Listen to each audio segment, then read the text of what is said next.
Okay, real quick, let's get started. Previously, I think yesterday it was, I made a little video and on a whim I said, does anybody know what this license plate means? PGF 352, California, old 60s license plate. I had it made a long time ago. And real quick, I got an answer.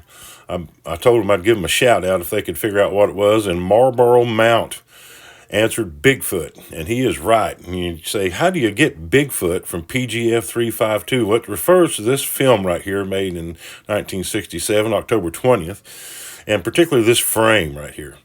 And the P is Roger Patterson, this man right here, and the G is Bob Gimlin. And that frame is frame 352 from a film they shot back then in California, in the Bluff Creek area of the Six Rivers National Forest. Very famous film. Frame 352. I was always fascinated by this film as I was a kid. You know, this was pretty popular. You'd see it on TV a lot. And as a kid growing up in the 70's on the farm, that's me and my dad right there. I was also worried about quicksand.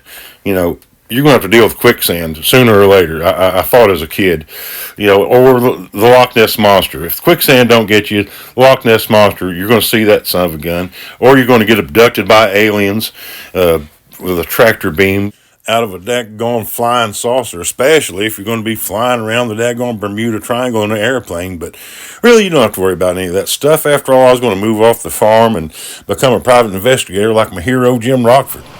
But then that brings on other things you got to worry about, like getting beat up, punched in the stomach every episode. Man, that was another thing that concerned me a lot.